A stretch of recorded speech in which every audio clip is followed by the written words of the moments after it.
One Piece chapter 1107 is here, and this chapter might be revolutionary. No army. And look, I know, everybody makes videos about One Piece and clickbaits it like, this chapter will change One Piece forever, but this time they might be right.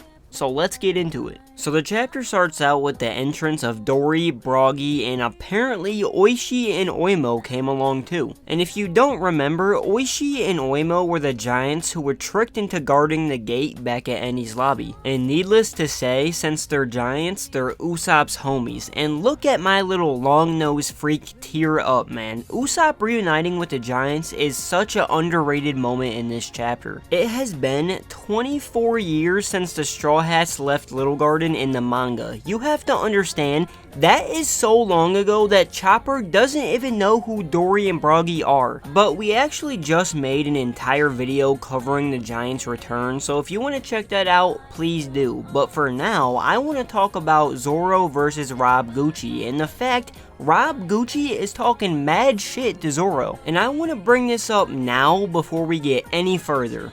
Zoro is bodying Rob Gucci, bro. Some of y'all acting like cause he talking mad smack, he gonna win. Need I remind you, Rob Lucci was still shit talking after Luffy one-shot him and used him as a floor rug. I'm not saying Rob isn't valid, but come on now, we all know Zoro is whooping him. I also want to talk about the Vice Admirals real quick because I feel like people are sleeping on them. This is a PSA. Do not let Vice Admiral Foreskin represent all Vice Admirals.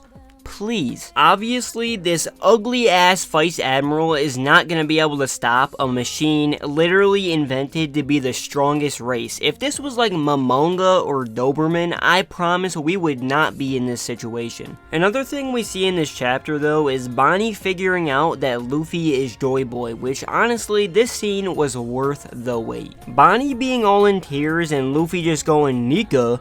Who the hell is Nika? That sounds mad racist to me. Honestly, it's just so hilarious. And then we get Luffy flexing his powers to Bonnie, and it really is like an older brother talking to his little sister, which I know made a lot of theorists happy. But you know what makes it even more satisfying? The fact we get to see this ugly idiot Saturn getting whooped. Vegapunk's innocent smile while Saturn has blood flying out of his nose literally made my day. We do have one rat to try to ruin it though, because for some reason Kizaru ass still think he could do something. Thankfully though, Sanji finally locked in, and I swear to God I was about ready to call dude a fraud, but he turned his robo body on and literally moved faster than light to deflect Kizaru's attack. Now, I know you heard what I just said.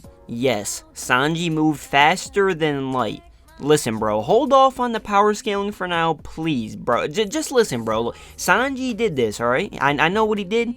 Does not mean he's stronger than Zoro. Pipe down. He ain't stronger than Zoro. Sadly though, we as a community cannot pipe down because we finally get to talk about what made this chapter so insane. Katarina Devon and Van Augur pull up to Egghead, and not only do they pull up to Egghead, but it turns out Katarina Devon can now transform into Saint J. Garcia Saturn. Now this is a problem, because not only can Katarina Devon possibly control the world government, but we also learn that Blackbeard has a special lineage. I did hear some theories about Blackbeard possibly being a buccaneer, which quite frankly is racist as hell, but I have a more interesting and unique theory. What if Blackbeard is related to one of the God's Knights families? Now I know the popular theory is that Blackbeard is actually related to Rocks, which to be fair would also make sense, but think about it. Why would Blackbeard's lineage be special to the Gorosei specifically? Because as far as we seen in the flashback, Rocks was just some pirate the Gorosei hated. The Gorosei also seem to treat Blackbeard just like Shanks, who if you remember is related to the God's Knights. This would also explain Shanks and Blackbeard's long-running rivalry, with them both being related to the God's Knights. But we still got more to talk about in the chapter, so if you want to hear more about that theory, please consider subscribing to the channel. We post One Piece weekly. quickly. Anyway, there is one more big piece of info we find out about in this chapter. That nasty mud-faced rat caribou is a Blackbeard dick rider. Of course he is, bro. This reminds me of Bellamy and Doflamingo all over again. And not only that, but now Crackbeard is about to figure out that Pluton is under Wano. Because in case you forgot, Caribou is one of the few people who know about Pluton's existence.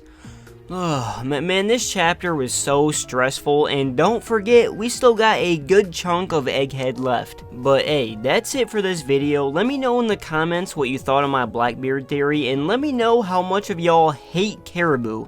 Anyway, like the vid, sub, appreciate y'all, deuces.